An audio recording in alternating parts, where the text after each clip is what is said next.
Juan 17, 13 al 19. Estamos ahí, ¿cierto? Ya. Dice así el Señor Jesucristo en esta oración que está haciendo en la última noche que está compartiendo con sus discípulos. Él ruega: pero ahora voy a ti, dice el Señor Jesucristo, hablándole al Padre, y hablo esto en el mundo para que tengan mi gozo cumplido en sí mismos. Yo les he dado tu palabra y el mundo los aborreció, porque no son del mundo, como tampoco yo soy del mundo. No ruego, esto es muy clave, no ruego que los quites del mundo, sino que los guardes del mal. No son del mundo, los discípulos y posteriormente los creyentes. No son del mundo como tampoco yo soy del mundo. Santifícalos en tu verdad, tu palabra es verdad. Como tú me enviaste al mundo, así yo los he enviado al mundo. Y por ellos yo me santifico a mí mismo para que también ellos sean santificados en la verdad. ¿Ya? Como estuvimos viendo, aquí hay un ruego, una oración del Señor Jesucristo, y recuerde que Cristo mismo es el verbo, la palabra, la revelación de Dios. Él vino a explicar, a exegetear, si podemos traducir esa palabra literalmente, como dice Juan 1.14, 1.18, Él vino a explicar al Padre.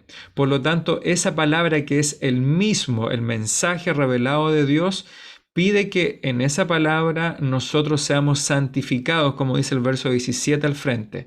Santifícalos en tu verdad, tu palabra es verdad. ¿Y con qué propósito? Dice aquí el versículo 19 al final, para que también ellos sean santificados en la verdad. Así que vamos a repasar ahí las primeras preguntas. Ya dice la pregunta 1, según el versículo 13, ¿cuál es el objetivo de la oración de Jesús? Y recuerde que el objetivo de la oración de Jesús es que los discípulos tengan su gozo cumplido en ellos. ¿Cómo se propone Jesús que suceda este objetivo? Es lo que vemos en los versículos 13 y 14. Jesús tiene el propósito de que sus discípulos tengan su gozo, el contentamiento cumplido en ellos por medio de las cosas que Él ha hablado en el mundo, es decir, por medio de su aceptación de toda su enseñanza y la obediencia a ella, incluyendo esta misma oración. Número 3, ¿qué le pide Jesús al Padre que haga en el versículo 17? Que santifique a los discípulos en la verdad. Es decir, que los santifique, que los aparte, que los consagre, que los dedique a los discípulos en la verdad o por medio de la verdad, que en este caso es su palabra. Recordemos, esto es lo importante que quiero que ustedes sepan y recuerden. Santificar es santificar algo o a alguien, significa ponerlo aparte o dedicarlo, consagrarlo a un propósito específico. Ya la palabra consagrar, el verbo consagrar, es dedicar algo común, dedicarlo a un propósito especial, específico.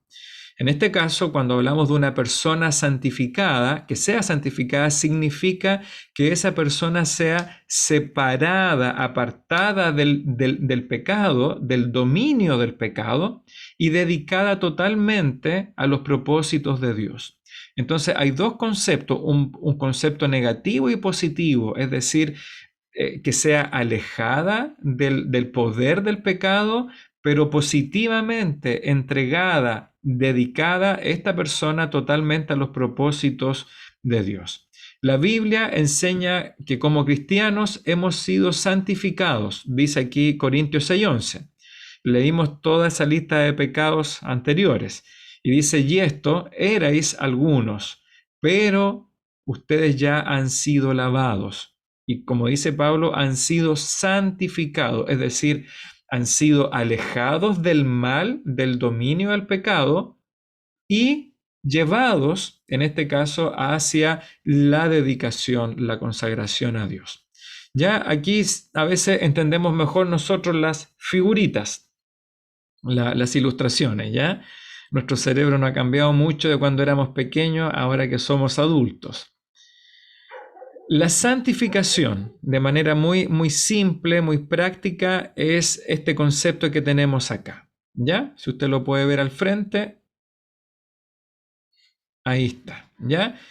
Nosotros, antes de Cristo, antes de llegar a conocer a Cristo, es decir, antes de arrepentirnos, antes de confiar en el Evangelio, antes de creer el Evangelio, estamos, como estoy mostrando acá, ¿ya? Ahí tengo el color rojo. Estamos en esta condición. Esa es nuestra esfera, esa es nuestra realidad espiritual y humana. ¿Ya? Estamos aquí en lo que uno le llama el mundo, las tinieblas, la separación, la muerte. Ya antes de conocer a Cristo, de nacer de nuevo, de confiar, de creer en el Evangelio, esta es nuestra condición de separación espiritual, como lo enseñé el día jueves. ¿Se recuerdan los hermanos que estuvieron ahí a propósito de la naturaleza del pecado? Estamos en una separación espiritual del Creador, destituidos de la gloria de Dios, como dice el apóstol Pablo en su carta a los Romanos capítulo 3, o como tan gráficamente lo expresa el Señor en el huerto del Edén, fue expulsado de la presencia de la santidad y totalmente separado de la esperanza de alcanzar la vida eterna y la vida permanente. Pero, ¿qué es lo que es la santificación? Y ahí hacemos una flechita, ¿ya? Y esto solamente lo logramos por medio de la cruz. No de la cruz, no del objeto, ¿ya? Sino de lo que sucedió aquel día en la cruz. Es decir, Cristo muriendo y derramando su vida, su sangre, que representa su vida bendita, perfecta, divina. Nosotros entonces, al creer en este evangelio, al creer en ese evangelio de Jesucristo, somos trasladados, somos llevados de esta esfera espiritual de muerte a esta esfera espiritual de familia, de vida y de iglesia. Ya, eso es la santificación en palabras muy simples. Voy a borrar todo de nuevo, ¿ya? Ahí. Nosotros somos tomados de esta condición espiritual y somos llevados a esta nueva realidad espiritual. Somos llevados a una familia, la familia de Dios. En vez de muerte tenemos vida, vida eterna, vida espiritual, vida abundante, como dice Juan capítulo 4. Y todo esto es lo que representa y es la iglesia del Señor Jesucristo. Aquí no estamos hablando de una iglesia en particular, sino de la iglesia que contiene a todos los creyentes verdaderos. Y ese proceso, que obviamente incluye otras realidades como la justificación, la redención, la expiación, etc. Pero para la santificación, este es el concepto, el traslado, tomarnos de las tinieblas y llevarnos a la luz admirable del Señor Jesucristo. ¿Ya? Esa es la primera parte de la santificación. Es decir, esto es algo que tuvo todo que ver con el Dios Trino. El Dios Padre salvándonos, el Señor Jesucristo ofreciéndose Él como el sacrificio para ser nosotros santos y el Espíritu Santo aplicándolo. Pero hay algo que nos corresponde a nosotros, ¿ya? Y sigamos ahí nuestros apuntes. No recuerdo la página, pero esto es literal de nuestros apuntes. Es decir, cuando nosotros conocemos a Cristo, y espero que todos entiendan la palabrita conocer, ¿ya? De creer en Jesucristo, de arrepentirnos, pero cuando nosotros conocemos a Cristo, somos purificados. Hay tres conceptos acá. Somos purificados, se nos otorga una nueva naturaleza, como dice el apóstol Pedro en su primera carta, y se nos aparta para el servicio a Dios. Un poco como lo que sucedía con los sacerdotes del Antiguo Testamento, del sistema levítico. ¿Se recuerdan? Eran hombres comunes, hombres ordinarios, y en un momento se les ungía, se les consagraba y se les apartaba para un exclusivo servicio sacerdotal para Dios. Eso significa de alguna manera se nos aparta para el servicio a Dios. El hermano Pedro Palma, hoy doctor, ¿ya?, en teología, en divinidades, él tiene un libro y alguna vez él hizo una conferencia sobre el sacerdocio de los creyentes en nuestra iglesia. Fueron 2 días, todo un día sábado, la mitad del día domingo, lo pasamos muy bien, almorzamos, rico almuerzo ahí con las hermanas Lorenas al cuadrado, la hermana Lorena Pessoa, Lorena Castillo, y él nos hizo una clase, una conferencia sobre el sacerdocio de los creyentes. Y él tiene un libro, así que si alguien se interesa en entender bíblicamente cuál es nuestro sacerdocio de hombres y de mujeres del nuevo pacto, bueno, puede ahí escribirle al hermano Pedro y adquirir ese libro por Amazon, por PDF o de manera física. ¿Ya? Otra vez, un monito. ¿Lo está viendo ahí o no? La santificación significa que somos purificados de todos nuestros pecados. La santificación significa que se nos dio una nueva naturaleza. Y la santificación dice que somos apartados para el servicio a Dios. Es lo mismo que dicen los apuntes, pero ilustrado aquí con ese que pueda ser usted, hermano o hermana, ¿ya? Ese monito ahí que representa al creyente. Entonces, esperemos un poquito, ya que parece que justo están tocando aquí en la casa. Espera un momento. Cosas del directo. Exactamente, eso pasa en vivo nomás. No, sí, es mi suegrita que viene aquí a hacer algo, mi suegra Olga. Ya, la santificación entonces, como estoy mostrando al frente, significa de maneras prácticas, ya pueden haber otros conceptos más profundos, más teológicos, pero esto significa, la santificación somos purificados de nuestros pecados, se nos otorga una nueva naturaleza, ya si antes nuestra naturaleza era solo humana, ahora hay una naturaleza divina desde lo alto actuando en nosotros. No es que somos dioses, ¿ya? Como enseñan los mormones. No, es otra cosa.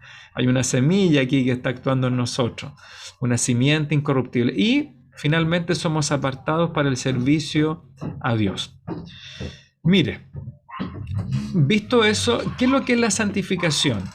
Desde la perspectiva de nosotros como creyentes. Ya en el primer monito vimos lo que Dios hizo por nosotros, tomarnos de las tinieblas, de la muerte, de la oscuridad y llevarnos a una nueva esfera, una nueva realidad espiritual. Ahora, ¿qué es lo que tenemos que hacer nosotros y usted? Ahí está, ese monito puede ser, ¿quién? Hermano Manuel, ya ahí está el monito celeste, ¿ya? O si lo pinto de rosado puede ser, no sé, la hermana Margarita, ¿ya? Por ejemplo. Pero ahí lo tenemos. Y ese soy yo.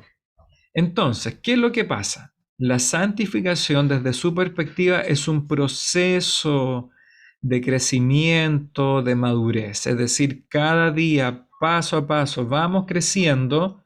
¿A qué? A parecernos a Cristo. Ya la santificación es un proceso donde yo, Rodrigo, ahora hijo de Dios, soy semejante a la persona de Cristo. Yo no puedo llegar a ser como Cristo, no puedo ser divino como Cristo, pero sí la santificación es un proceso, ¿ya? Por un lado, es lo que Dios hizo por nosotros en la cruz de Cristo, es decir, llevarnos de una posición a la otra, de la oscuridad a la luz de Cristo y de su iglesia. Pero usted, hermano y hermana, en la santidad debe crecer. Igual que el desarrollo humano, es un embrión, un bebé, un recién nacido, un niño, un adolescente, un joven y finalmente un hombre o una mujer maduros, no perfectos. El apóstol Pablo sabe que no podemos ser perfectos, pero la santidad es ese proceso, como indica la flechita aquí arriba, de hacernos día a día, o como dice 2 Corintios 3:18, si mal no recuerdo, es paso a paso, ¿ya? Es decir, esto podría significar que en mis primeros 5 años de creyente alcanzo esa altura. Algunos lo alcanzarán al año de creyentes. ¿Ya? Los próximos 5 años me parezco un poquito más a Jesucristo, ¿ya? Si aquí yo tenía algún tipo de problemas con mi carácter, la ira, ¿ya? Ese era el yo inicial. Bueno, ahora en ese proceso de santidad, yo, por el fruto del Espíritu Santo, empiezo a tener dominio propio. Y en los 5 años siguientes ya no me enojo por cualquier cosa, ¿ya? Cuento hasta 20. Y después, a lo mejor usted tenía algún vicio, de esos típicos vicios de nuestra vida vieja, ¿verdad? No sé, el cigarro, las apuestas. Alguna vez yo conocí el testimonio de un hermano que era ludópata, es decir, antes de llegar a Cristo tenía la adicción de las carreras de caballo, no sé, en el club hípico, no sé dónde se harán esas cosas, ¿ya? Eh, Jamás he visto un caballo ni jamás he apostado por un caballo, pero para algunos eso era una adicción, significaba para esta persona la economía, su familia, pero ¿qué pasa? A lo mejor a los 10 años de creyente ya ese pecado, esa adicción la dejó atrás, ¿ya?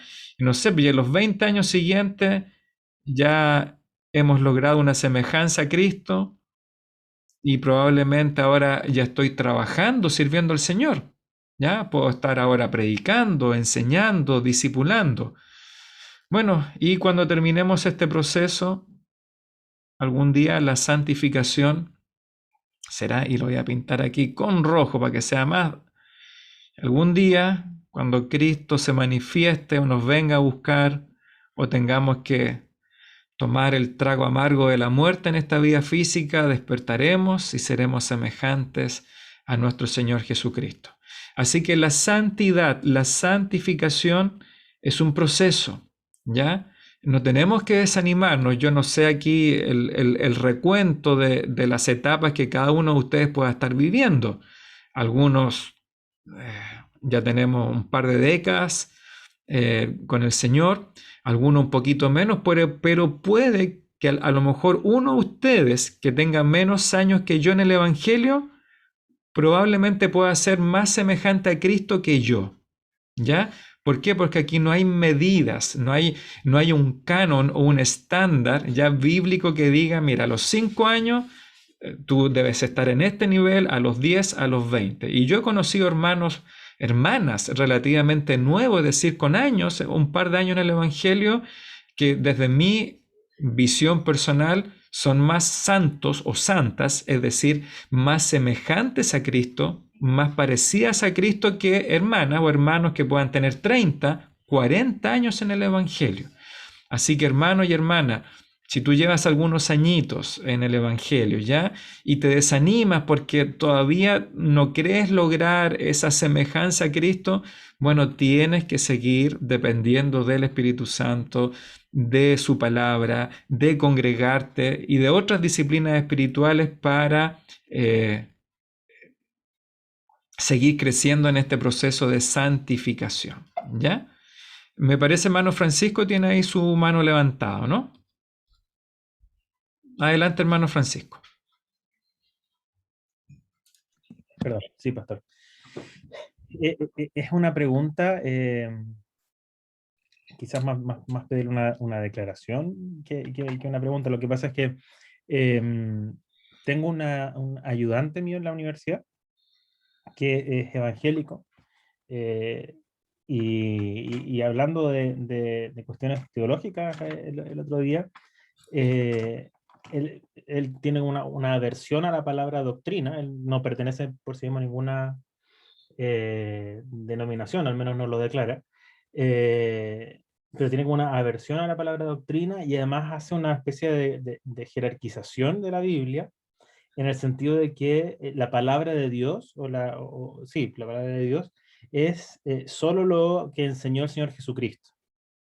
Y lo que en el Antiguo Testamento se dice que explícitamente dijo Jehová o el nombre que se establezca. Y sobre todo, dentro de esa jerarquización hay una subjerarquización, por decirlo de algún modo, donde sobre todo eso está el Evangelio de Juan y lo que Cristo dijo en el Evangelio de Juan. Entonces, justamente a propósito de que comenzó usted la sesión hablando del Evangelio de Juan y de las declaraciones que había hecho el Señor Jesucristo, y además mencionando explícitamente la palabra es verdad. Simplemente eso, quería como precisar quizás por mi escozor sobre esta idea que no ha dejado de molestarme. Eso, pedirle como esa precisión de que efectivamente toda la Biblia es verdad, toda la Biblia es palabra de Dios, toda la Biblia constituye doctrina, y que el mismo Señor Jesucristo hizo doctrina o enseñanzas, que finalmente no es distinto.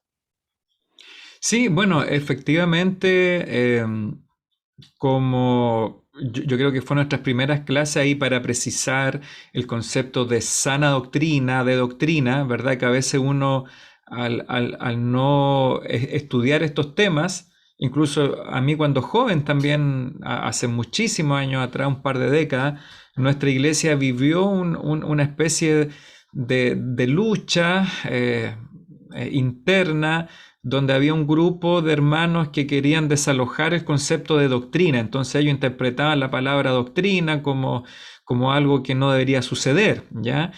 Pero al estudiar bien el Nuevo Testamento, encontramos la palabra doctrina en las palabras de Jesucristo. ¿Ya? A veces la doctrina puede ser un tema en específico, otras veces se refiere a la enseñanza del mismo Cristo, a la enseñanza apostólica. Entonces no tenemos que tenerle una aversión al concepto de doctrina, porque ya lo vimos en las primeras clases, ¿cierto? Vimos varios textos de Timoteo, de Tito, donde habla el apóstol Pablo, amonesta a hablar, enseñar o seguir la sana doctrina. Y bueno, efectivamente, como dice Pablo en Timoteo, toda la escritura es inspirada por Dios, ¿ya? Y obviamente Pablo está mirando específicamente el Antiguo Testamento, es decir, esa es la escritura que tiene Pablo en primera instancia, ¿verdad? Lo que hemos enseñado en algún momento, el Tanaj, como le llaman los judíos, o para nosotros el Antiguo Testamento, y para él toda la escritura es inspirada por Dios. Y por supuesto, si uno hace un estudio profundo de la carta de Pablo a Timoteo, él también se está refiriendo a lo que se está redactando. De hecho, Pedro, en una de sus cartas, él considera las palabras de Pablo como enseñanza canónica. Y yo creo que los hermanos que han estado leyendo el Antiguo Testamento han descubierto citas, alusiones explícitas de un autor a otro autor. Por ejemplo, los varones, el otro día estudiamos cómo Daniel, el profeta Daniel, dónde buscaba cierta verdad, en qué rollos o en qué libros. En los libros de Jeremías, ¿se recuerda? Es decir, Daniel cita a Jeremías literalmente, Crónicas cita, y todo esto, todas las obras buenas y malas que hizo no sé qué rey, ¿dónde las encontramos? En las crónicas de los reyes o del vidente Samuel. Entonces hay un sinnúmero de referencias cruzadas que finalmente calza de manera perfecta. Así que sí, hermano Francisco, yo sé que tú lo sabes, que lo creemos y que lo hemos afirmado, pero entiendo a lo que te refieres, que yo sea explícito en que la verdad es toda la escritura, ¿ya? Y no solo el Evangelio de Juan ni algunas afirmaciones. De hecho, hubo un hereje llamado Marción, que lo he mencionado en otras veces. Marción, ahí en los primeros siglos de la iglesia, que él dejó a un lado todo el Antiguo Testamento, porque él quería separar al Dios bueno, que era Jesús, del Dios malo del Antiguo Testamento. Así que él hizo su propia Biblia o su propio canon, donde tijereteó todo el Nuevo Testamento, le quitó algunas palabras a Pablo, y ahí tenemos la Biblia según Marción. Y lo que llevó también a los creyentes, a la iglesia verdadera, a definir bien el canon, ya a poder defender esos libros que ya los conversamos en unas clases anteriores, ¿verdad? Hace 2 años. Así que eso es, ¿cierto, hermano Francisco? Muy bien. Ahí me lleva las cuerdas, Francisco. Perfecto. Muchas gracias, Pastor. No, no, no. Está bien, porque a veces uno no se percata, ¿verdad? Y los alumnos pueden malinterpretar algún comentario, frase, pero como dice nuestra declaración doctrinal, creemos en que los 66 libros canónicos son palabra de Dios, ¿ya? Y no solo los relatos históricos, sino todo, ¿ya? Todo lo que dijo el profeta, lo que dijeron los apóstoles. Sigamos, ¿ya? Sigamos adelante. Y como usted tiene los apuntes en su mano, así que siempre los puede consultar, ¿ya? Por eso estoy poniendo tiempo y detalle en explicar que usted entienda lo que es la santidad y la santificación, ¿ya? Queremos desalojar de nuestra mente, de nuestro entendimiento, todo este concepto católico romano de lo santo y de los santos, ¿ya? Porque realmente ese es un entendimiento muy defectuoso y muy nocivo, corrosivo para los creyentes, ¿ya? El concepto católico romano de los santos o de las santas o de la santidad es totalmente antibíblico. Lo que la Biblia nos dice, como hemos leído solo en algunos textos, por ejemplo, hay Corintios 6:11, ya lo que vimos en Juan, lo que vamos a ver en otros textos. O sea, la santidad es algo a lo que todo ser humano, todo pecador, puede aspirar solamente creyendo en el Señor Jesucristo, ¿ya? Así que cuando Pablo le escribe las cartas y dice a los santos que están en Roma o a los santos que están en Éfeso o en Colosas, no le está hablando a un grupo de iluminados, sino a creyentes como Susana, como Augusto, como Isidora, como Francisco, como a Betsy, a Claudio. Le está hablando. El apóstol Pablo los considera santos y santas a personas como usted y como yo. Incluso a creyentes como los corintios, que en su carta, capítulo 3, dice que los trata como carnales, pero aún así eran creyentes ya en un grado muy todavía básico de su vida cristiana. ¿Ya? Les quiero recordar esta ilustración para que entendamos, ¿ya? Aquí estamos nosotros en el mundo, en las tinieblas, separados de Dios. Todos estábamos ahí, separados, destituidos de la gloria de Dios. Y aquí tenemos la iglesia. Y la iglesia, que tiene la escritura, la sana doctrina del evangelio, tiene la obligación, los creyentes. Recuerde que evangelizar no es un don. Evangelizar es la obligación de cada creyente, porque cuando interpretamos eso de esa manera, entonces, ¿qué pensamos como creyentes? Algunos pueden evangelizar, total, yo no tengo el don, no evangelizo. No, hay un mandato específico. Mateo 28, Marcos 16, Lucas 24, Hechos capítulo 1, todos debemos llevar el evangelio al mundo que está en oscuridad y sin esperanza. ¿De qué trata el evangelio? Ya no es todo, pero ¿de qué trata principalmente el evangelio? De la persona de Jesucristo, muriendo en la cruz, resucitando al tercer día por nuestros pecados. Y una vez que el mundo cree en Jesucristo, el Espíritu Santo nos santifica, nos traslada del mundo a esta nueva familia espiritual que es la iglesia. No sé cómo explicarlo más simple. Ya no sé cómo explicarlo de manera más sencilla para que, incluso aquí mi hijo Rorrito, le encantan estos monitos y se pone a verlo ya. Espero que él pueda entender estas verdades. Así que la santidad trata de eso, de los santos constituyendo el cuerpo de Cristo, en contraste al mundo, aquellos que están destituidos de la gloria de Dios. Por eso la importancia, la urgencia de que todos llevemos el evangelio de Cristo al mundo. Tesalonicenses capítulo 4, versículos 1 al 3. No sé, hermano Raúl, si usted puede leerlos desde la pantalla con su voz o desde su Biblia. ¿Ya? Tesalonicenses 4, del 1 al 3, por favor. Si puede leer, hermano Raúl. Amén. Dice, por lo demás, hermanos, os rogamos y exhortamos en el Señor Jesús, que de la manera que aprendisteis de nosotros como os conviene conduciros y agradar a Dios, así abundéis más y más.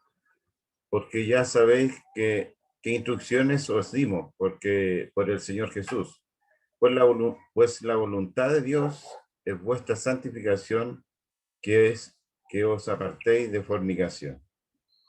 Perfecto, gracias hermano Raúl, ahí por ayudarnos a leer. La voluntad de Dios entonces clara, la voluntad de Dios es nuestra santificación, Lo dice aquí y en otros lugares más. Pero aquí está muy explícito, ¿ya? No hay que especular, no hay que ir al griego, no tenemos que tener una formación académica especial para entender que la voluntad de Dios, versículo 3, ya lo voy a marcar acá, que la voluntad de Dios es nuestra santificación.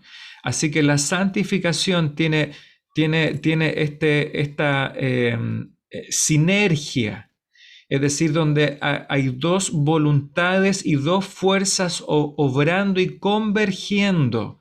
En este caso, la voluntad de Dios, que es nuestra santificación, y nosotros actuando con nuestra disciplina, con nuestra voluntad, actuando con nuestra obediencia para ser semejantes a Cristo. En estos monitos, ¿verdad? Que puse el monito chiquitito cuando nazco de nuevo en el Señor y voy creciendo y siendo cada día, se supone, más semejante al carácter de nuestro Señor Jesucristo, ¿ya? Así que la santificación, después de creer en Cristo, es totalmente nuestra responsabilidad. Y por supuesto, como lo dije ayer en el mensaje de María, ¿se recuerda?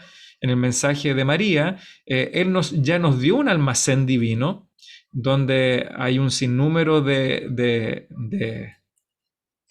recursos espirituales a los cuales debemos recurrir para, como María, ser más semejantes a Cristo. No sé si hay alguna pregunta hasta este momento, más con el concepto de santidad o santificación, o algo que usted quiera aportar para ayudar. Pastor, Sí, hermano Raúl. cuando habla el término fornicación, ¿a qué se refiere? ¿Qué parte de fornicación? Bueno, tiene ¿Habla un... el término de fornicación? Sí, fornicación puede significar en primera instancia una relación sexual fuera del matrimonio, ¿ya? Pero también la fornicación tiene un sentido más amplio, más general, que incluye todo tipo de inmoralidad sexual, ¿ya? Entonces, en algunos casos la fornicación puede referirse a todo tipo de relación sexual entre personas no casadas, ¿ya? A veces se hace el detalle o la diferencia con el adulterio. Por ejemplo, Hebreos capítulo 13 dice que a los fornicarios y a los adúlteros los juzgará Dios. Entonces ahí no son sinónimos. ¿Se fija? El adulterio se entiende como una relación sexual fuera del matrimonio, es decir, de un hombre o una mujer casada con alguien que no es su esposo. Y no necesariamente una relación sexual consumada. Ya no quiero entrar en detalle ahí por respeto a todos nuestros oyentes, a los que están acá. Pero se relaciona con personas casadas. Y a veces la fornicación se refiere, como lo dice el Antiguo Testamento, a personas solteras.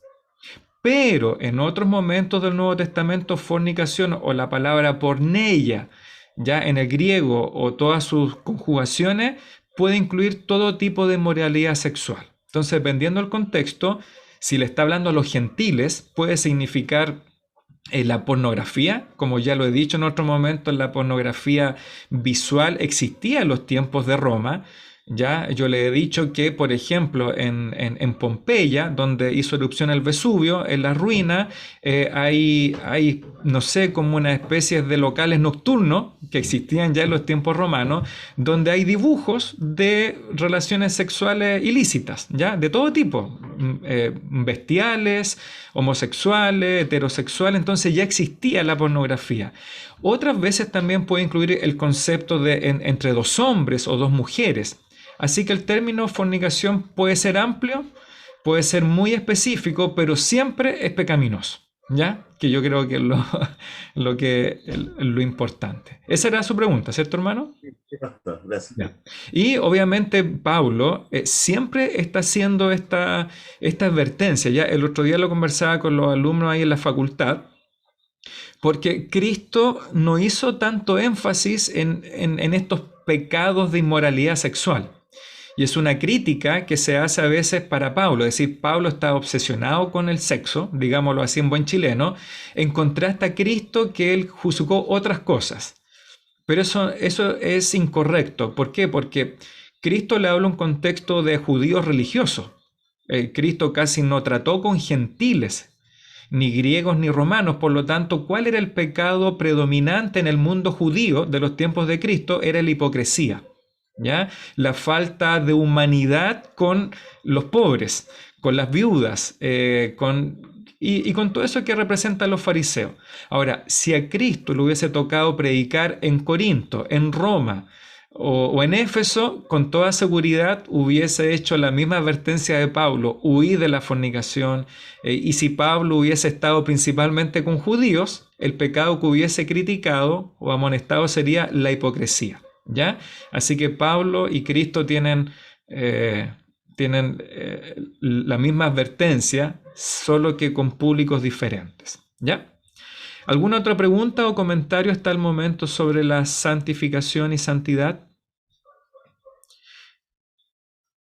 El hermano Manuel aquí aportó, yo creo que era para el tema del evangelismo, ya 2 Timoteo 4:5 dice: pero tú sé sobrio en todo, soporta las aflicciones, haz obra de evangelista y cumple tu ministerio. Yo creo que era en ese sentido, ¿cierto, hermano Manuel?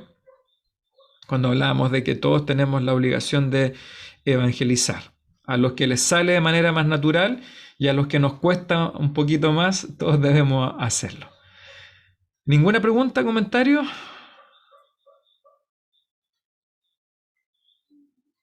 Ya, seguimos adelante.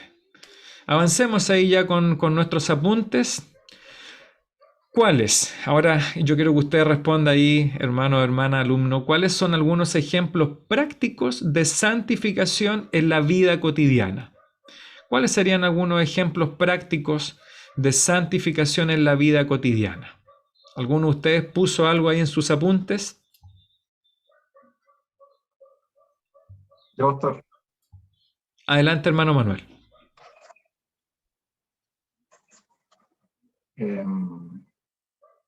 Puse escoger las conversaciones que tenemos, ser disciplinado con lo que vemos, ya sea en la televisión, en internet, etc. Puse ahí guardarme para mi esposa y familia. Y bueno, lo importante es leer cada día la palabra de Dios y orar por protección. Es lo que yo... Y huir de lo que me pueda afectar, así literal, porque me acordé de José en Egipto. Él huyó, él escapó. Entonces muchas veces nosotros es como que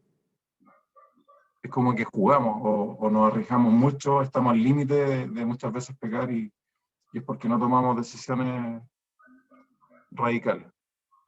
Eso puse yo. Perfecto. ¿Las puede repetir, hermano? Otra vez el listado, por favor. ¿Sí? Escoger las conversaciones que tenemos. Ser disciplinado en lo que vemos, ya sea en la televisión, en internet, etc. Guardarme para mi esposa y familia, leer cada día la palabra de Dios y orar por protección, huir de lo que me pueda afectar. Muy bien, muchas gracias, hermano Manuel. Ahora ya no estamos viendo lo doctrinal de la santidad, que es lo que yo le expliqué. Ahora estamos viendo ejemplos prácticos, es decir, cómo se traduce la santificación en la vida diaria. Algunos ejemplos del hermano Manuel. Gracias, hermano Manuel. Hermano Francisco, ¿usted parece también levantó su mano? Sí, pero solo para referirme a las disciplinas espirituales en su conjunto, que son sumamente prácticas, decididas, voluntarias, no son simplemente espontáneas, son un proceso del creyente para su santificación. Bien, ¿y qué sería en palabras simples, hermano Francisco, las disciplinas espirituales? Porque hay hermanos que puede que no manejen el concepto. Sí, por ejemplo, la oración, la lectura de la Biblia, eh, el llevar un diario, como alguna vez lo comentamos, un diario de peticiones, eso por cierto, entre otras prácticas, la enseñanza, la exhortación, etcétera, que son tareas que debemos asumir todos los los cristianos. Muy bien, gracias hermano Francisco. Entonces, como dijo el hermano Manuel, hermano Francisco, estas son maneras de ver la santificación de manera práctica. Hermano Augusto, hermana Margarita, parece que ustedes también levantaron su mano. Sí, pastor. Y yo creo que también donde más debemos nosotros de poner énfasis en nuestro trabajo, ya a través del ejemplo que nosotros damos a nuestros compañeros, en el comportamiento, en las actitudes, en la forma de hablar, de tratarse. Yo creo que también eso nos lleva de a poco a una santificación, porque nosotros no podemos ser igual que ellos, no podemos llevar la misma vida de ellos. Entonces, cuando uno tiene otro tipo de vida en el trabajo, se va notando. O sea, a uno le van diciendo, oye, tú eres diferente, no eres igual que todos. Entonces, ahí como que también nosotros vamos viendo de que vamos avanzando en lo que es la santidad. Muy bien, pues, muchas gracias, hermano Augusto, ahí también por su aporte. ¿Alguien más tiene ejemplos prácticos de la santificación en la vida cotidiana, en el día a día? Por ejemplo, ustedes hablaron del trabajo, de la familia, de orar, de las disciplinas espirituales, etc. ¿Alguien más respondió, escribió?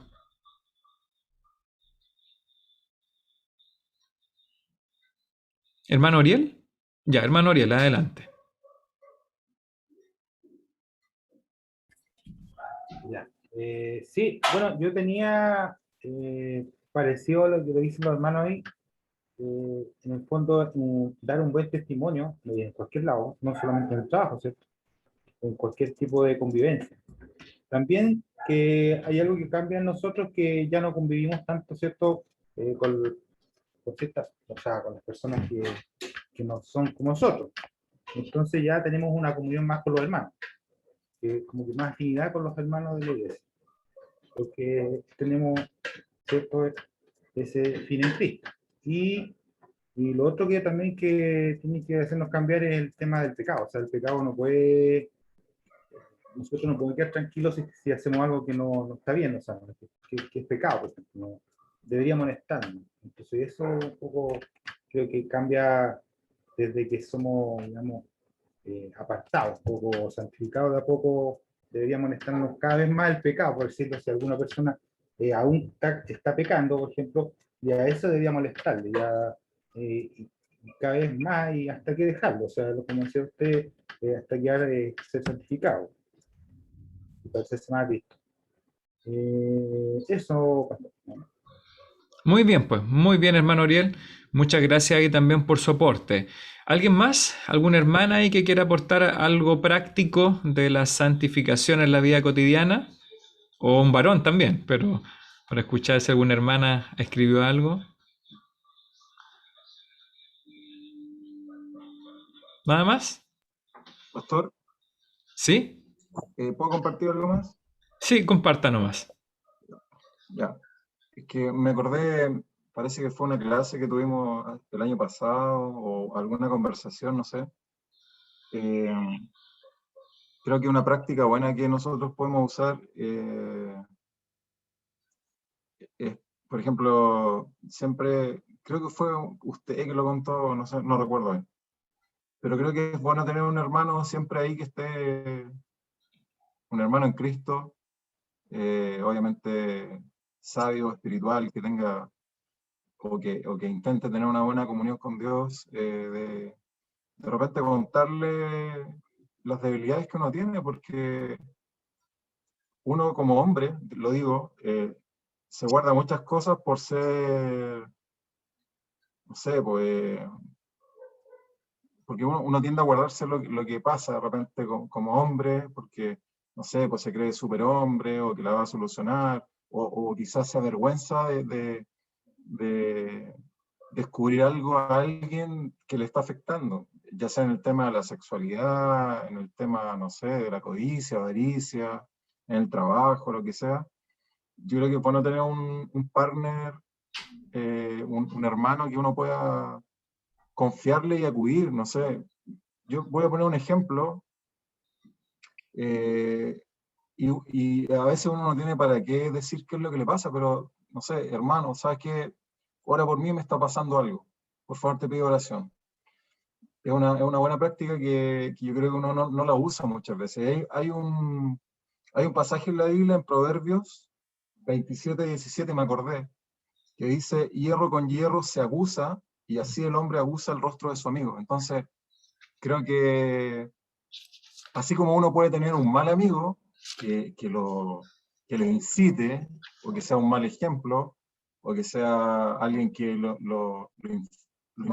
mal influencia, todo lo contrario, cuando uno tiene un hermano que está ahí preocupado, que no tiene confianza, también puede ayudar en momentos de tentación, de debilidad. Sobre todo, creo yo, los varones, y vemos ejemplos bíblicos, no tenemos por qué negar eso, el tema de las mujeres, lo mismo que estábamos hablando de la pornografía o la fornicación. La Biblia está llena de ejemplos como grandes hombres de Dios han caído producto de este tipo de pecado. Entonces, creo que una buena práctica es confiar en un hermano cuando uno está pasando alguna cosa así. Muy bien, muchas gracias hermano Manuel ahí por entregar ese concepto que sí, efectivamente es la santificación llevado también a algo práctico, ya en este caso para ayudarnos mutuamente. Uno de los propósitos del ministerio de los varones al principio era, bueno, aquí puede que esté el hermano Carlos, a lo mejor es más de los más antiguos, el hermano Hugo, que pueda estar aquí también. Los propósitos eran juntarnos los viernes y conversar nuestras cosas, se recuerdan, y nuestras luchas, reírnos también un ratito, pero a veces salían conversaciones muy personales, muy íntimas, luchas que los varones, por este concepto de macho, ¿verdad? Machista, como de que nunca tenemos flaquezas, que nunca lloramos, ¿verdad? Malinterpretamos el concepto de la amistad. Entonces nos callamos todos. Y efectivamente, Santiago dice, confesad vuestras ofensas unos a otros para que seáis sanados. Es decir, hay momentos que debemos confesar entre nosotros mismos nuestras debilidades, y la oración del justo, en el mismo contexto de Santiago, la oración del justo es eficaz, ¿ya? Así que gracias hermano Manuel por compartir eso. Y sí, y no es necesario que sea solo el pastor, ¿verdad?, el que escuche sus debilidades o su flaqueza, puede ser cualquier hermano maduro, ¿ya? Porque lo ideal es que sea un hermano maduro, porque si otro que tiene las mismas luchas de ustedes, se van a ir juntos a los lugares malos, ¿cierto? En vez de ayudarse, es como cuando un joven de 14 años le pide consejo de sexualidad a otro compañero de curso de 14 años. ¿Qué madurez va a encontrar ahí? Entonces, gracias hermano, muy buena ilustración ahí de la santidad llevada a la práctica. Así que si algún varón tiene lucha, ya sabe a quién llamar. Mano Manuel ahí después comparte su WhatsApp para que pueda ayudarle ahí, ¿verdad?, a un oído. Bien, ¿alguien más tiene un último ejemplo de la santidad llevada a la vida práctica? Yo no tengo ejemplo, quiero hacer una pregunta. Ya. No, no, Sí, no, después. adelante, haga la pregunta nomás. Si quieres, la hago después. Lo que pasa es que lo que se ha dicho a mí me hace ruido. ¿En qué sentido? En que yo soy como un becerro recién partiendo. Así me siento, aprendiendo, estudiando, leyendo la Biblia. Me gusta mucho la alabanza. Sobre todo, a mí me gusta mucho la alabanza. Pero yo en mi trabajo soy desordenada de alguna manera. O sea, no que... pero tampoco soy una persona que me ande rodeando en la fila o no sé, como términos como bien poco del mundo, una cosa así, pensado en el bosquejo que usted hace. Pero yo siento que tampoco debemos pasarnos para el otro lado, así como que yo no bebo una copa de vino, porque yo sí la bebo. Y yo siento que a lo mejor estoy equivocada, eso no le agrada al Señor, no sé, tengo que descubrirlo, o a lo mejor, como dice usted, tengo que conversarlo con algún un anciano que tenga más sabiduría de la que yo tengo, pero creo que debemos ser cuidadosos en ese sentido, porque cuando somos así como, oh, no, yo no puedo, porque yo creo que, no sé, a lo mejor porque mi trabajo es un trabajo súper potente en el sentido, no estoy desmereciendo ningún otro trabajo, pero cuando eh, nosotros hacemos curaciones a nuestros pacientes, nosotros los desnudamos. Y cuando ellos tienen un absceso perianal, póngase usted. ¿Se entiende la idea o no? Un absceso perianal. Sí. O sea, yo lo veo completa y absolutamente sin ningún morbo a mi paciente. Incluso hay pacientes que una hernia, ellos se bajan el calzoncillo y a veces se lo bajan mucho. Entonces yo les digo, no, tranquilo, si no, súbase un poquito más, pero sin ninguna intención de mirar el aparato reproductor masculino, con ninguna otra mala intención. Entonces, por eso yo digo que no podemos pasarnos al otro extremo, así como, oh, no, yo no puedo, porque yo sí lo tengo que hacer, ¿se fija? Eso quería aportar, no sé. Sí, está bien, muchas gracias por su comentario e intervención. Ahora, no sé si en algún momento no hemos pasado para el otro lado en lo que yo he dicho. O sea, en ningún momento yo estaba hablando de la santidad como santurrones, que yo creo que es lo que a veces se entiende, ¿verdad? Y yo creo que al contrario, lo que hemos compartido acá nosotros es de hermanos y hermanas que estamos luchando con la santidad. Como le decía hermano Manuel, los varones no nos vemos como pasándonos para el otro lado, ¿verdad? En este concepto del santurrón que no tiene que prácticamente está encerrado en un monasterio, ¿ya? Ahora sí, hemos transmitido esa idea, bueno, la corrijo, ¿ya? Yo creo que al contrario, incluso en los monitos que mostré, ¿verdad? De 5, de 10, de 15 años, incluso cuando tenemos 15 o 20 años en el Evangelio, es decir, algunos que ya no somos borreguitos ni corderitos recién nacidos, ¿verdad? Seguimos luchando, como dijo el hermano Manuel, seguimos luchando con nuestros caracteres, con la sexualidad, las mujeres, no sé, que ellas pueden decir las luchas que ellas tienen, ¿cierto? Para no asumir sus luchas. Así que yo creo que lo que pretendemos, hermana Betsy, es justamente empatizar con todos los creyentes, tanto nuevos como mayores, súper maduros, pero la santidad justamente se trata de entender que este es un camino donde sí tenemos una obligación, es decir, el creyente, tanto si tiene un año de convertido o 30 años, tenemos la obligación de obedecer a Dios. Y ahí no hay grises, es decir, si Dios, por ejemplo, nos dice que no tenemos que pecar, no podemos pecar, ¿ya? Ahora, cuando efectivamente pecamos, ¿qué es lo que dice el apóstol Juan? Y si pecamos, ¿qué es lo que tenemos en Cristo? Un abogado, ¿verdad? Y ahí entonces Cristo intercede por nosotros, confesamos nuestro pecado, porque todos tenemos nuestros pecados, y obviamente nos limpia. Nos purifica nuevamente, pero la vida cristiana, hermana Betsy, como usted lo mencionó, es un camino constante. Y ahora, claro, hay cosas específicas.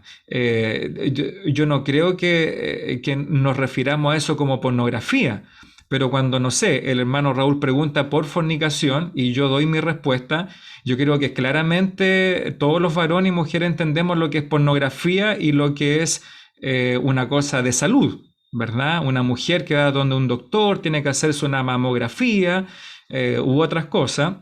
Yo creo que no hay que perdernos ahí, ¿verdad? Los varones entendemos cuando algo es malo y cuando algo no es malo, ¿no es cierto? Los varones que estamos acá, yo creo que entendemos ese límite.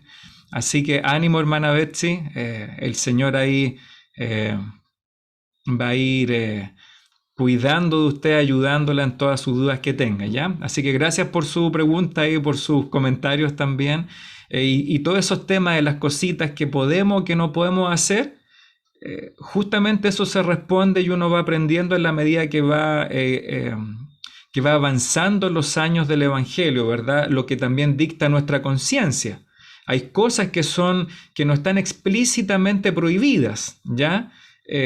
Pero hay otras que en la medida que maduramos en Cristo, vamos a ir dándonos cuenta que hay que dejarla a un lado, Hay otras que, verdad, va a depender del contexto, como dice Pablo para los hermanos que conocen más la Escritura, cuando Pablo dice, todo me es lícito, pero no todo conviene.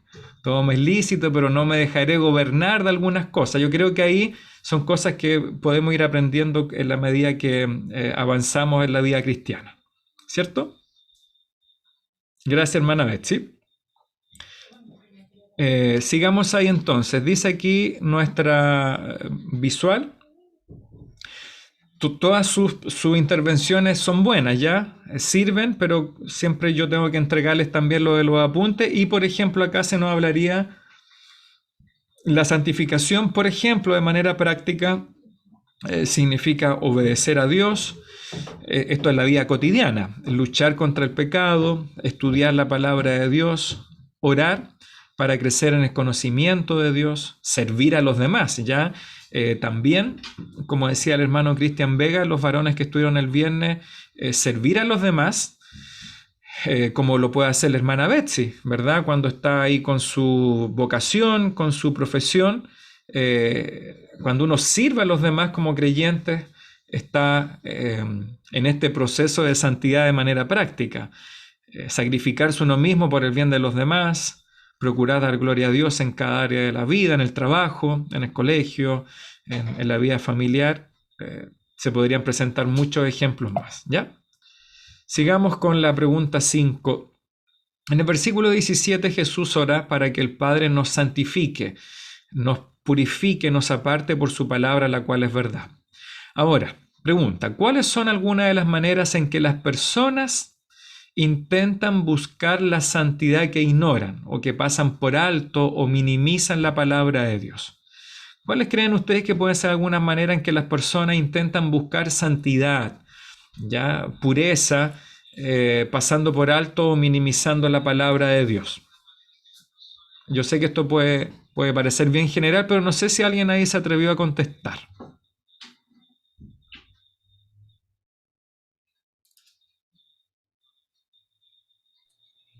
Por ejemplo, ¿cuáles serían algunas maneras en que las personas, no solo creyentes, sino que todo tipo de personas en el mundo, en la humanidad, en la sociedad, tratan de buscar esta santidad?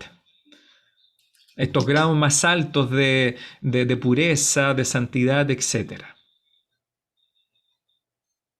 ¿Alguien? Hermano Augusto, adelante. Yo pienso que muchas de las formas que la gente trata de acercarse a Dios a través de las obras de caridad, cuando ellos dan ofrenda o dan ayuda al más pobre, le van a dejar alimentos en las noches, pero su vida no es lo que ellos hacen así, o sea, ellos están muy lejos de Dios haciendo otras cosas. Y también yo pienso que también mucha gente va y se congrega los días domingos por costumbre, o porque no tiene nada más que hacer los domingos, pero él llega vacío a la casa de Dios y vuelve vacío. Entonces también son cosas que uno piensa que porque va el domingo, se sienta, escucha, es un santo. Entonces esas son cosas que se dan en la vida cotidiana. Muy bien, pues gracias hermano Augusto, ahí un buen ejemplo mirando las dos cosas, ¿verdad? Aquellos sin Cristo que buscan una santidad por medio de las buenas obras o la caridad, pero también creyentes religiosos, ¿cierto? Cristianos religiosos que creen que por ir al templo cada domingo, lo que no es malo, porque es un mandato de Dios, pero que lo malinterpretan. Gracias hermano Augusto. Susi aquí me contestó, parece, a ver, déjeme ver, lo vi rápido. Sí, Susi. Susana, dice las mandas. Sí, efectivamente las mandas son maneras que la gente tiene de alcanzar la santidad, la pureza. ¿Todos entienden lo que son las mandas o no? ¿Sí? Esas cosas que se le pagan a los santos, a las santas, ¿eso es o no? ¿Sí? O que se prometen cosas. Bueno, yo no sé, ¿no? A lo mejor estoy equivocado. ¿Sí? Ya.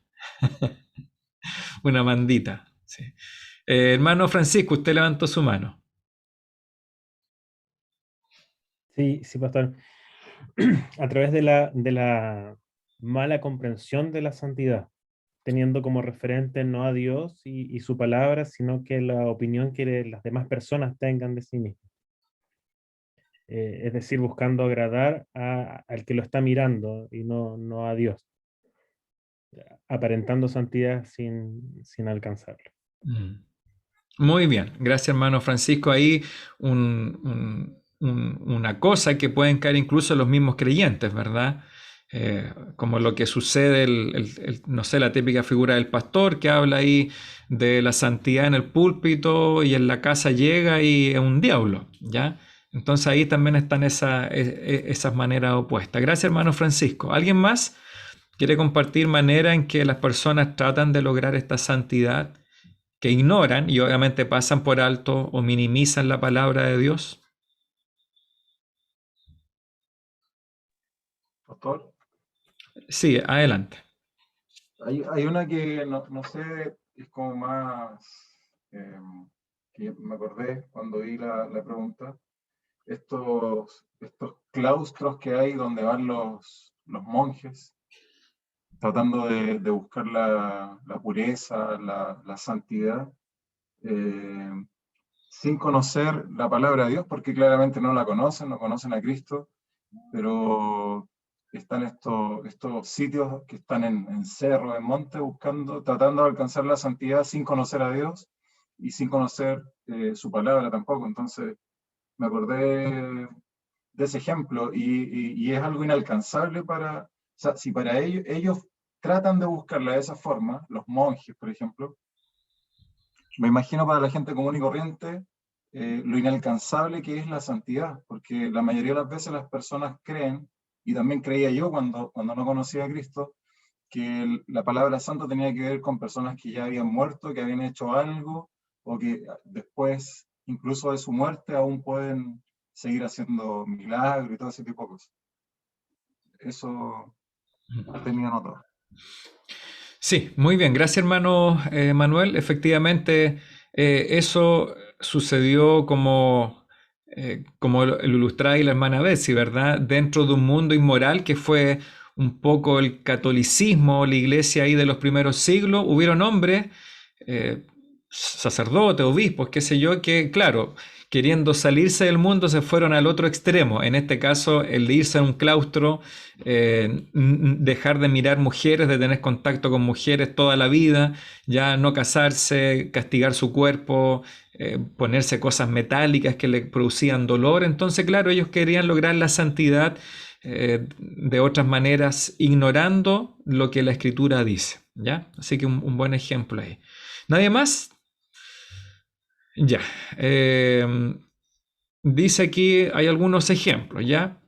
Las personas intentan lograr la santidad o esta pureza, usted puede ocupar otro sinónimo, por la contemplación y el misticismo, que un poco lo que hablaba ahí hermano Manuel, ya decir, personas que, y no solamente del mundo como cristiano, entre comillas, ¿verdad? Los católicos, especialmente los monjes, las monjas, sino de todo tipo de religiones, especialmente en el Medio Oriente, ¿verdad? Cuando usted ve a estos hombres, los Dalai Lama y todos esos que están allá en los Himalayas, y que han descubierto bastante corrupción por lo demás, porque el mundo los tiene como tremendos hombres santos, y cuando han investigado tienen cosas terribles ahí en sus lugares, en sus claustros, ¿ya? También las personas intentan lograr la santidad puramente por medio del activismo social. Uno de ustedes también lo mencionaba, ¿ya? Ahora, no estamos diciendo que contemplar a Dios es malo, sino que estos medios, cuando se transforman en fines, son justamente incorrectos. ¿Por qué? Porque ignoran la sana doctrina, lo que la Escritura nos informa. De igual manera, ayudar a otros, como el buen samaritano, es lo correcto, ¿ya? Es una expresión de amor, pero cuando tienen solamente esto, sin Dios y sin Cristo, es un fracaso para lograr todo tipo de santidad o de vida espiritual. Las personas intentan lograr la santidad por medio de un sacramentalismo basado en los rituales. Las personas intentan lograr la santidad por medio de experiencias extáticas, extraordinarias, que eso se da mucho en el mundo evangélico, ya carismático, donde yo he visto cada cosa, hermanos, cada aberración, no sé, pues esto de la risa santa, y he visto pastores pegándole puntapié a hermanos de la iglesia, pegándole combos, cachetadas, para lograr la santidad, sacar demonios, no sé, unas cosas que yo digo realmente cómo las personas pueden relacionar esto con el Evangelio. ya con Cristo. Bueno, a eso se refiere gente que por medio de estas experiencias extáticas, ¿verdad? De éxtasis extraordinarias quieren lograr santidad. Eso obviamente no es la buena doctrina y lo rechazamos porque Dios lo rechaza. Sigamos con su participación, pues, ¿ya? Sigamos ahí contestando. Ahora, ¿cómo tú, hermano, hermana, alumna o alumno, aplicarías la sana doctrina para ayudar a alguien a crecer en estas áreas de la vida? Ya, yo sé que aquí hay hermanas y hermanos que discipulan, que han discipulado.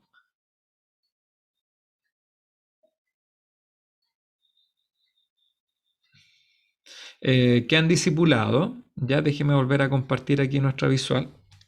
A veces me distraigo rápidamente. ¿Cómo aplicarías tú la sana doctrina para ayudar a alguien a crecer en estas áreas de la vida? ¿Cuáles son algunas de las doctrinas específicas que son especialmente relevantes para cada una de ellas? Por ejemplo, alguien que lucha con la fidelidad en su trabajo. ¿Cómo aplicarías tú la doctrina o la escritura para ayudar a alguien que está luchando con la santidad, ya, en la fidelidad en su trabajo? ¿Cómo ayudarías a alguien con el discernimiento y la pureza en el uso de la televisión, de la internet y otros medios de comunicación? No consejos, sino qué escritura, ¿ya? ¿Cómo aplicarías tú la sana doctrina para alguien que lucha con estas cosas en la televisión, la inmoralidad, la fidelidad en el trabajo? Por ejemplo, si viene un hermano o una hermana nueva y tiene problemas tratando con personas difíciles, ¿qué consejo bíblico le darías tú? O, por ejemplo, alguien que lucha con los pensamientos y actitudes racistas. Estos apuntes son hechos por una iglesia en Washington, en Estados Unidos, donde usted sabe, luchan mucho con el racismo, ya es un tema de todos los días, que en nuestro país puede que esté bien bajo la alfombra, pero los creyentes de la iglesia a veces tienen estas luchas con pensamientos o actitudes racistas. Ya, espero sus opiniones. A ver, hermanas que han estado hoy día más silenciosas. ¿Ya? A ver, hermana Evelyn, ayúdeme usted siempre está ahí presta a responder. Con el tema que usted quiera, elija el tema y qué consejo bíblico le daría. Con la fidelidad. Ya, con la fidelidad en el trabajo. Sí, yo la verdad es que tengo 2 versículos. Mencionen los dos. Uno está en Eclesiastés 3:22, que Ya. dice así: así pues, he visto que no hay cosa mejor para el hombre que alegrarse en su trabajo, porque esta es su parte. Porque ¿quién lo llevará para que vea lo que ha de ser después de él? Y tengo otro versículo que está en Colosenses 3:23.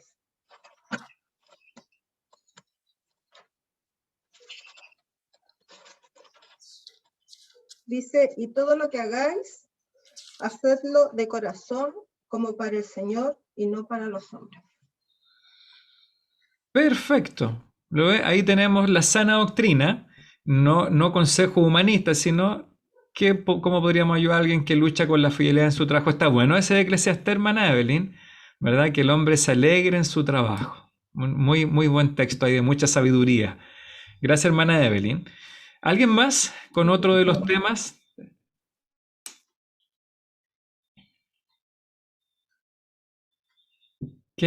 ¿Cómo aplicaría usted la sana doctrina o un consejo bíblico en estas áreas de la vida de los creyentes?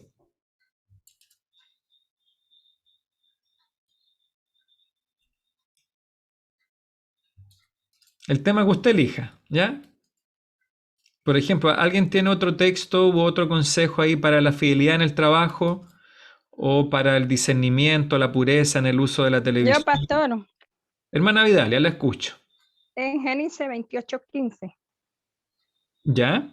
He aquí, yo estoy contigo y te guardaré por donde quiera que fueres, y volveré a traerte a esta tierra porque no te dejaré hasta que haya hecho lo que te he dicho. Génesis 28:15. Es un tema de fidelidad. Ya. Usted dice de la fidelidad de Dios. De la fidelidad de Dios, ¿no? Ya, muy bien, pues muy bonito texto ahí. nos da usted de Dios, me parece, hablando con Jacob en Betel. Muchas gracias, hermana Vidal, ahí con ese texto de la fidelidad. Que debe ser práctico, Gracias. ¿verdad? Y debemos vivir con ese en la vida diaria. ¿Alguien más?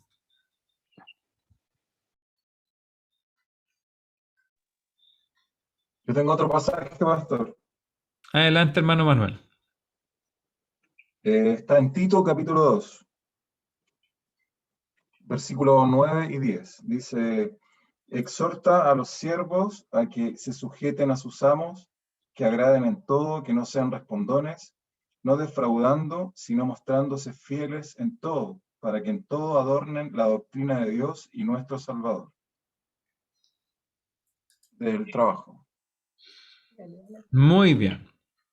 Perfecto. Entonces, a los que luchamos con el trabajo, hemos luchado con nuestro trabajo, ¿verdad? A veces en amargura, en falta de contentamiento. Bueno, ahí hay textos bíblicos, sana doctrina para seguir adelante, pues, ¿verdad? Con la vocación, el trabajo, el oficio y la profesión que Dios nos ha dado. Excelente. Fabián, aquí también aporta otro para el trabajo. A ver, Tesalonicenses. Segunda carta a los Tesalonicenses, capítulo 3, verso 10, sobre el trabajo dice, porque también cuando estábamos con vosotros, dice Pablo, os ordenábamos esto, si alguno no quiere trabajar, tampoco coma. Qué buen texto del apóstol Pablo, ¿verdad? Así que si alguien no quiere trabajar, que no coma, ¿ya? Bueno, ahí es duro, dice Fabián, pero es cierto. Sí, ahora, ¿en qué contexto lo dice Pablo? Que habían creyentes que esperando el regreso de Cristo en cualquier momento dijeron, ¿para qué voy a trabajar? ¿Para qué voy a cotizar en la FP si Cristo viene pronto? Entonces mejor no trabajo, pues. Vivo de mis padres nomás, ¿ya? Entonces Pablo dice, no. Si usted no quiere trabajar, bueno, no coma. ¿Ya? Gracias, hermano Fabián Lema. ¿Algún otro consejo de la sana doctrina aplicada ahí a la vida práctica en estos temas sobre la santidad, ser semejante a Cristo?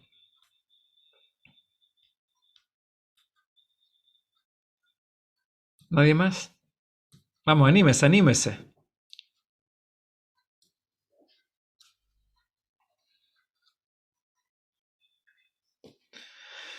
Ya. Sí, hermana Evelyn, adelante nomás. Su audio. Tengo también para el discernimiento y la pureza en el uso de la TV, internet. Adelante. Tengo varios versículos. Ya lo mencionó, uno de ellos es 1 Corintios 6:12, que dice, todas las cosas me son lícitas, mas no todas convienen, todas las cosas me son lícitas, mas yo no me dejaré dominar de ninguna. También está 1 Corintios 10:23, dice, todo me es lícito, pero no todo conviene, todo me es lícito, pero no todo edifica. Está Romanos 12:2,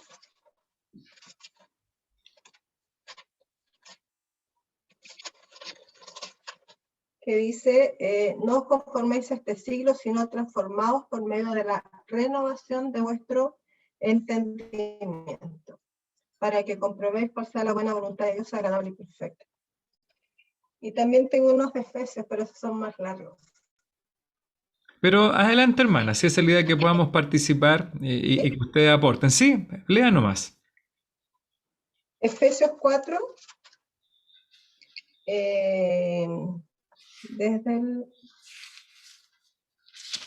el 17, dice, esto pues digo y requiero en el Señor, que ya no andéis como los otros gentiles que andan en la vanidad de su mente, teniendo el entendimiento entenebrecido, ajenos de la vida de Dios por la ignorancia que en ellos hay, por la dureza de su corazón, los cuales después que perdieron toda sensibilidad se entregaron a la lascivia para cometer con avidez toda clase de impureza.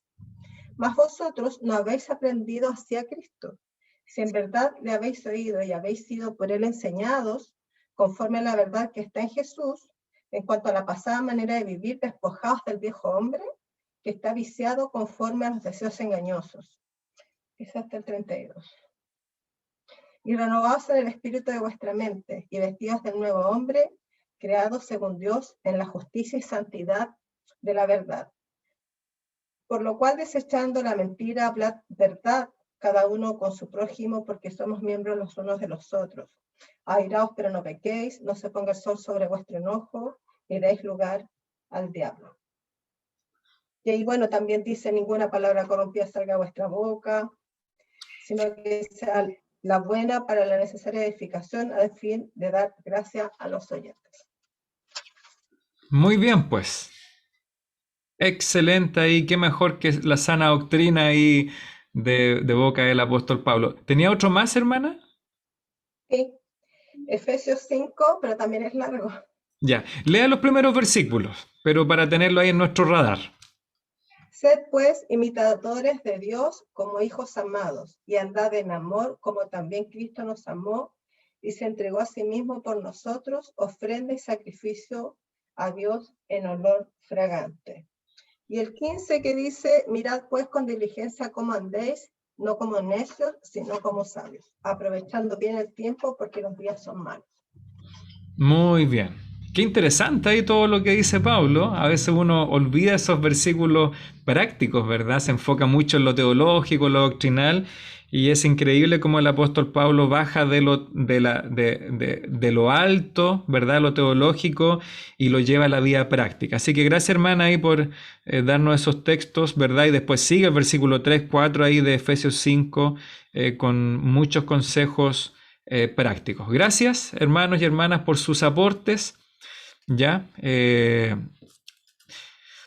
yo les recomendaría que tratemos de contestar en nuestro hogar. A veces yo sé que aquí en el nerviosismo de la clase, a veces nos da un poquito de temor equivocarnos. Ya, pero usted sabe que puedo opinar, no hay respuestas malas de alguna manera ya, y si son muy malas las corregiremos, así que no tenga temor. Pero trata de hacer este ejercicio en su casa porque es justamente cómo llevamos nosotros la sana doctrina a la santidad de la vida diaria. Por ejemplo, este tema que estamos tan expuestos como la fidelidad en el trabajo. O sea, todos hemos tenido lucha en nuestros trabajos, ¿no? Es cierto, hermano Francisco, hermano Raúl, no sé, hermano Manuel, como lo ha conversado algunos días juego con los varones, Carlos Cerda, y verdad, ese trabajo tan pesado que tiene, tanto esfuerzo físico, la misma Susi, hermana Betsy, no sé cuántos hermanos, hermanas más trabajan. Y claro, ¿qué significa ser santo en el trabajo? Eso que es como súper alto, ¿verdad? Bueno, la escritura, la sana doctrina dice muchas cosas.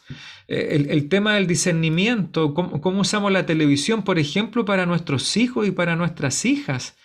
No sé, cuando uno era lolo, más joven, uno, bueno, no veía cualquier cosa, pero veía cosas que uno no estaba muy apercibido, muy despierto. Y después cuando uno tiene hijos, uno las ve de nuevo y dice, no, esto yo no dejaría vérselo, no sé, a mi hija Dominique o incluso a mi hija Camila, que ya tiene 19 años, y yo no querría que vea eso. Entonces, pero ¿cómo le damos sustento bíblico? Es decir, ¿por qué? Porque si no tiene sustento bíblico es fariseísmo, ¿cierto? Es legalismo. Pero ¿tendrá la Escritura algo que decirnos? Porque en los tiempos de Cristo no había internet, ¿no es cierto? No había ni Netflix, ni Amazon, ni Disney Plus. Pero la hermana ahí, Evelyn, dio unos textos muy precisos. O sea, todo me es lícito, pero no todo conviene. Es decir, ¿me es lícito ver televisión? Sí. Aunque algunos antes decían que era la caja del diablo, ¿cierto? Nuestros abuelos ahí más, más evangélicos. Pero claro, hay cosas que no nos convienen, que no podemos dejarnos dominar por ellas. Así que hagamos el esfuerzo, ¿ya?, de llevar esto a la vida práctica. Bien, ya estamos. ¿Sí? ¿Quién habló? Ramón. Ah, hermano Ramón, adelante. Lo escucho. O sea que uno, en cierta manera, cuando va escuchando todos los estudios y todo lo que, en cierta manera, va aprendiendo, yo creo que uno va aprendiendo que uno tiene que poner el límite también a las cosas. O sea, uno tiene que poner una raya para para no pasar, no cruzar esa raya, ¿entiendes? Mm. Entonces, uno cuando cruza esa raya ya sabe que entró en peligro. Entonces, en cierta manera uno va aprendiendo eso con todos estos estudios, que uno es el que tiene que poner esos límites, en cierta manera. Y que por medio del Espíritu también que nos va a nosotros, en cierta manera, hablando internamente, porque esa es la verdad, nosotros tenemos a alguien interno que el Señor nos puso para que nos aconsejara en lo que tenemos que hacer y lo que no debemos hacer. Entonces, yo creo que eso es lo que uno, en cierta manera, en este caminar va aprendiendo. ¿Qué es lo que nos conviene y qué cosas no nos conviene? Y por eso ese versículo refleja, como decía usted, que todo me es lícito, pero no todo me conviene. Entonces, eso es lo que yo quería más o menos dar una opinión en cierta manera. Muy bien, pues sí, perfecto, hermano Ramón. Ahí que es tremendo cómo se parece su voz a la de su hermano Raúl, ¿ya? Incluso la inflexión de la frase y todo. Qué grato eso, qué grato que los hermanos se parezcan. Sí, muy buen consejo, hermano Ramón, muy práctico ahí de los límites, ¿ya? Y yo creo que ahí hay algo que nos ayuda mucho. Y no sé, yo hablo desde la perspectiva masculina, ¿verdad?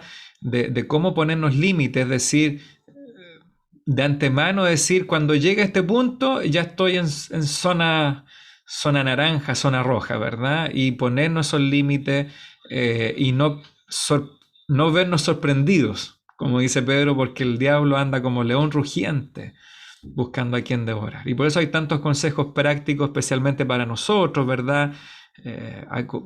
No sé, con el tema de la consejería, los varones, ¿verdad? Cuando nos toca aconsejar a un hermano, una señorita, evitar un sinnúmero de situaciones y poner límites para no arriesgar, ¿verdad? La vida de nuestras hermanas, su testimonio, ni tampoco el nuestro.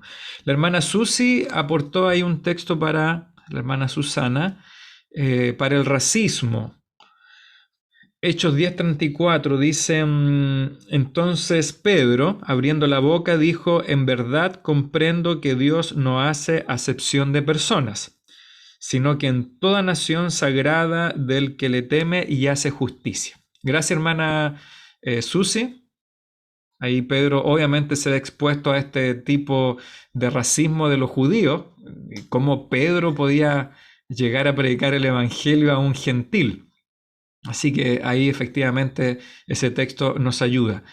Bueno, el otro día leyendo Crónicas, yo le comentaba a Lorena, porque todos sabemos que en la genealogía de Cristo hay una moabita, ¿cierto? ¿Se recuerdan qué moabita? Ruth, la moabita.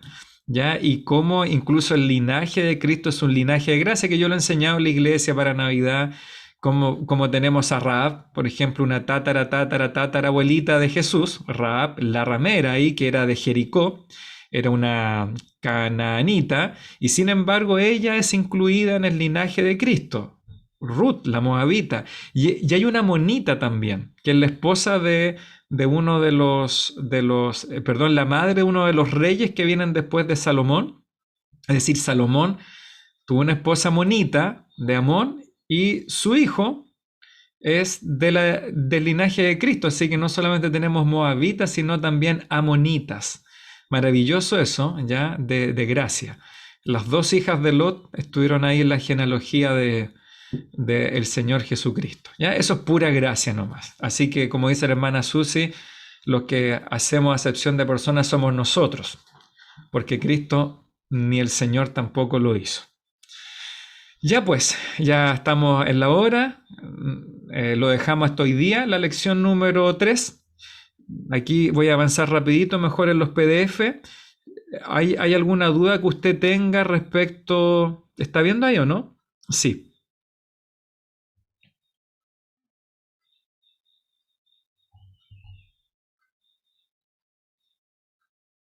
Bueno, estas son las... Ahí están viendo. ¿Se ven los apuntes o no? ¿Sí? Ya. Entonces, ahora, independiente que pasemos la clase, si usted no ha respondido a estas preguntas, yo le ruego, ¿ya? Yo le rogaría que... Porque este es un discipulado. Esto está hecho en forma de discipulado, preguntas y respuestas. Así que trate de hacer el ejercicio, ¿ya? Porque esto le va a hacer bien para ustedes, va a aprender. Ahí tenemos un texto que no lo alcanzamos a leer hoy día, Timoteo 8:11. Hay un listado, yo creo que eso no es difícil de responder. Después dice 9, a la luz de la enseñanza de Pablo en este pasaje de la oración de Jesús en Juan 17, ¿cómo responderías a alguien que dijera, a Dios lo que le importa es que vivamos vidas santas, no que tengamos una buena teología? Eso yo creo que ya lo respondimos en una de las primeras clases, ¿cierto? Que ambas cosas van de la mano. La buena teología es la que le da forma a una vida santa. Por ejemplo, como leyó la hermana Evelyn, o sea, hay muchos textos que ignoramos que no hablan del trabajo, ¿ya? Cómo vivir vidas agradables a Dios en nuestros respectivos trabajos o vocaciones. Número 10, ¿cómo debería orientar este vínculo inseparable entre la sana doctrina y la vida santa la predicación regular de un pastor? Yo siempre me escapo aquí de las preguntas de los pastores, ¿ya? Por algo están puestas al último, parece, para arrancarnos.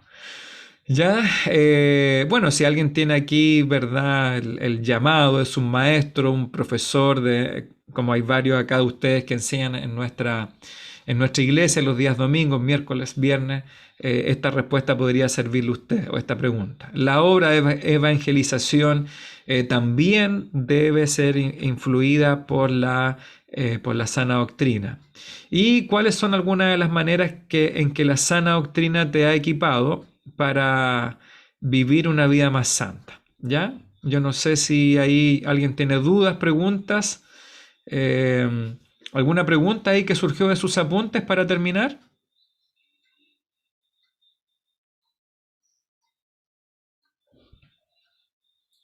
¿Algún comentario?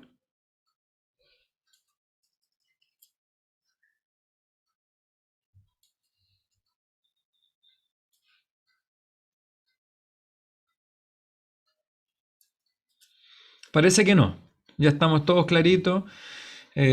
Bueno, la sana doctrina sirve para la santidad y recuerde que la santidad se relaciona con nuestra vida diaria, este caminar que hermanas y hermanos, ¿no? Especialmente como decía ahí mi hermana Betsy, ¿verdad? Cuando uno es nuevo, está comenzando las cosas del Señor, uno, claro, tiende a desanimarse, ¿verdad? Porque la vida cristiana a veces no es como uno piensa, a veces uno tiene este caminar más lento. Yo lo confieso, mi proceso de santidad fue muy lento ya al principio, o sea, me costó mucho realmente ser un joven o un hombre joven que agradara al Señor, ¿ya? O sea, tuve muchas luchas, fue muy difícil para mí ya crecer y todavía, ya no es que eso fue mi juventud, sino que todavía cuesta mucho. Y yo me veía, claro, yo me comparaba con otros hermanos de mi misma edad, muy santos, muy consagrados, y era difícil, pero yo solo quiero animarles, ya que este es una maratón. A todos ustedes, ya los que tienen muchos o poquitos años, este es un caminar de toda la vida. La santidad se termina hasta el último día de nuestras vidas acá en la tierra, pero hay algo que es seguro. Si tú tienes a Cristo, si tú crees en Cristo, dice el apóstol Juan en su primera carta, el que tiene al Hijo, Cristo tiene la vida. Por lo tanto, si hay algo que es seguro, que si tú has creído en Cristo, te has arrepentido de tus pecados, Cristo tarde o temprano te va a llevar a su imagen y semejanza, ¿ya? Así que en ese proceso estamos todos, algunos más lentos, otros más rápidos, pero no nos desanimemos. Por eso tenemos que buscar, como siempre le he dicho, un grupo de creyentes para que nos animemos, ¿ya? No para juzgarnos, sino para animarnos los unos a los otros. La próxima semana seguimos con la otra lección, la sana doctrina, ¿para qué sirve? Semana número 4, para la adoración.